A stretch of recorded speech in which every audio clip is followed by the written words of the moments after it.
A Tall Blonde Alien Girl by Moral Talmadge Moorhead. I'd taken the afternoon off for a quick trip to the Oort cloud. The wife wanted me to nudge a comet that was on a 98% certain collision course with Earth, destined to torment us in 371 years. There was no mad rush, of course, but when the missus says jump, I've learned that you're doing yourself a big favor if you jump immediately and don't make any faces about it.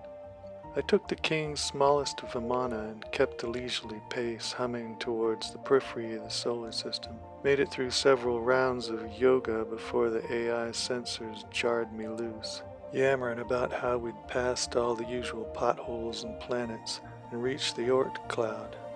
After a look around and some measurements to make sure I was targeting the right rock, I opened a scalar gun and sent a feather-like puff into the comet's starboard flank. The AI's calculations said our gentle nudge should be enough to keep the mindless predator several million miles from Earth on its way through our neighborhood. Good enough. I'll also remember to take out the trash tonight. Smart men do these things.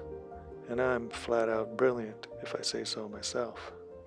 On the way back to Earth, I happened to spot one of those little pink orbs, the cute ones you see on Baga Beach in the mornings.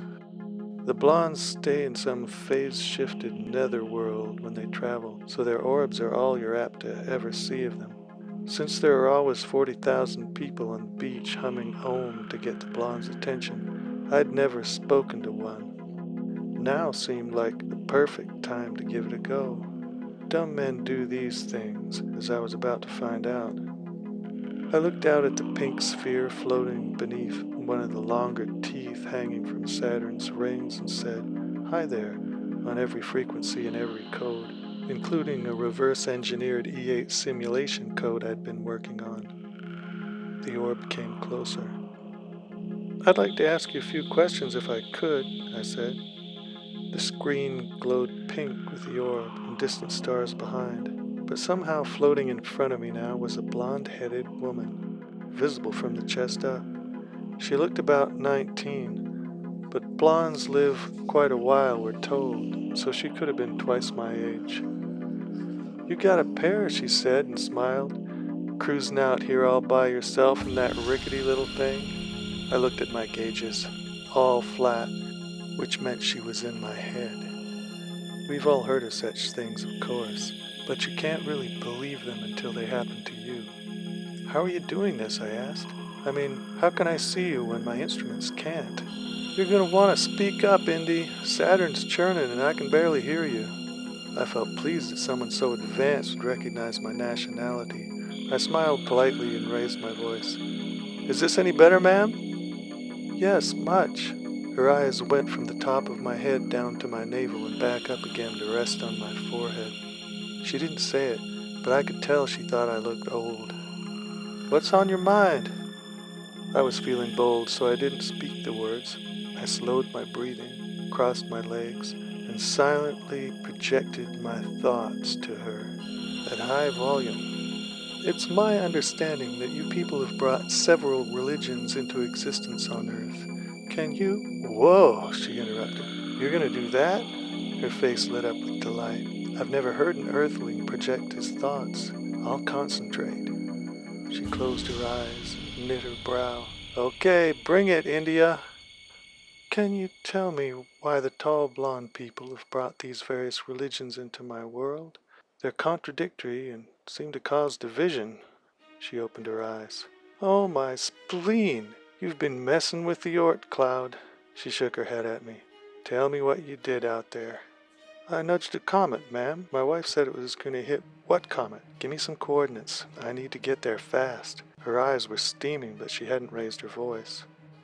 "Why are you upset? I was only protecting the human race and the other life forms." "You wouldn't understand," she said. "I'm actually a brilliant man. I can understand anything you're capable of telling me. Really. Check this out, then."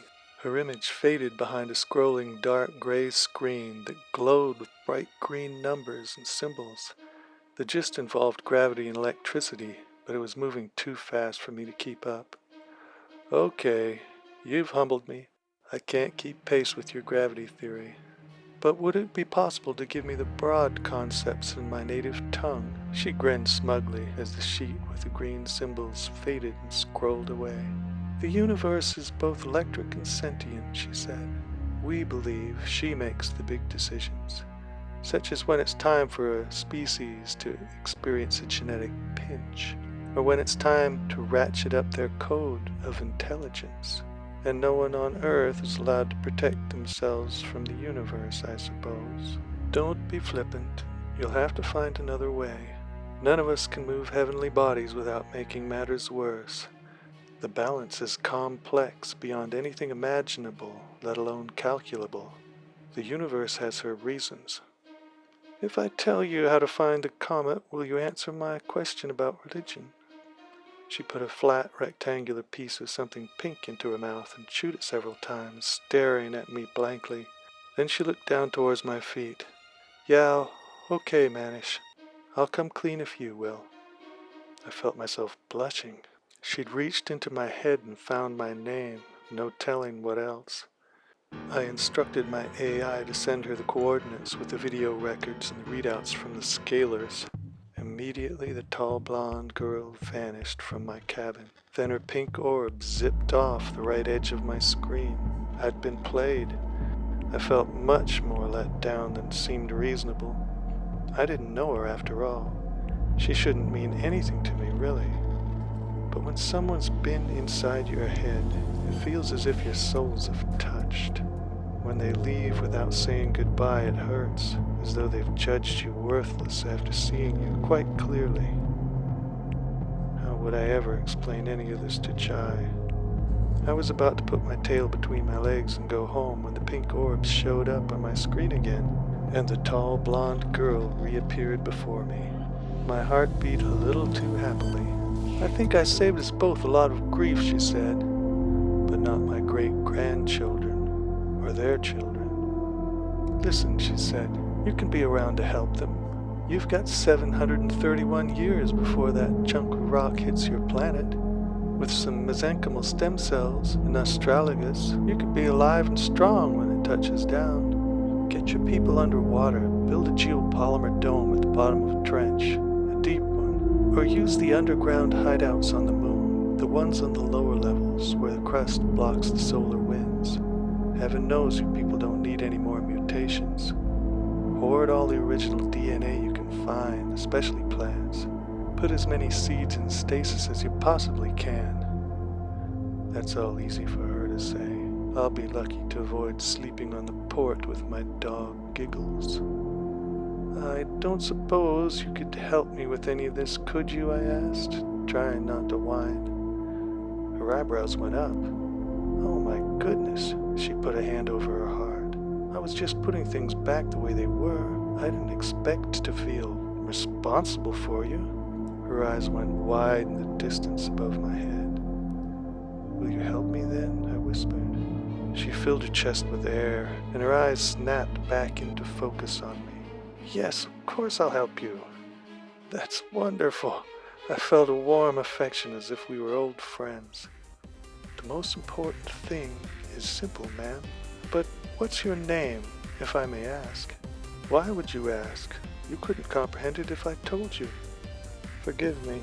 For what? She seemed genuinely perplexed. Nothing, I guess. But I do really need you to talk to my wife, Chai. She knows how to get teams organized on big projects. She's influential with the king. And without you, she'll never believe a word of my story. One of the tall blonde's eyebrows shot up sharply. We'll have to check your testosterone levels, Manish. Whatever. I'd almost forgotten my big question. It seemed small now, but I asked it anyway.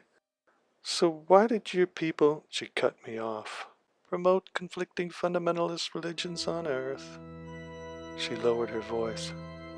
It's because you people are limited in your ability to see into one another's minds.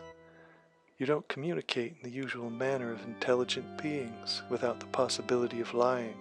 That's why we brought you the conflicting religions. Diversity and competition keep things alive. The whole point, though, was to create honesty among you. It's impossible to make humans honest without dogmatic religions promoting the idea. She blew a pink bubble, took it from her mouth, and popped it with her teeth. What's so great about honesty? I asked. Lies destroy trust. Trust is the foundation of every civilization that has ever survived its technological advances. The stage of early artificial intelligence is a treacherous one, worse than nukes. AIs are dangerous. A fruit fly had stowed away in the cabin and chose this moment to dive bomb my nose. I snatched it from the air and held it in the hollow of my hand. The tall blonde girl flinched. We're told they're pacifists. She stared at my fist and seemed to be speaking directly to it. If AIs can't trust you, yes, they're deadly, and that's a minor consideration. Lies themselves are more destructive than dishonest AIs, and far worse than that comet you're so worried about. Not to argue, but I see lies in a less black and white light. Some lies are downright helpful, especially when it comes to self-defense and war. She crinkled her nose the way you'd react to a bad smell. Your thinking is so bizarre. She looked at my hand with a gnat inside. If you could only experience a culture where everyone hears everyone's thoughts. There is no distrust, no call for self-defense or war. It's virtually impossible to hide the truth. So what happens when you ask a guy if you look fat? What? She glanced down at herself. I'm not fat. No, but don't you sometimes feel fat and want reassurance that you're not? No, don't be ridiculous. The look on her face made me afraid that she might fly off and leave again. Sorry, I said, and released the fruit fly in a gesture of goodwill. I shouldn't have used the word fat. You're actually incredibly beautiful. But don't tell my wife I said that. She tilted her head to the side and stared intently at me as if I'd said something difficult to comprehend. Then she shook her head slowly and smiled, kind of a sad, weak smile. Lies are the whole problem, Earthling.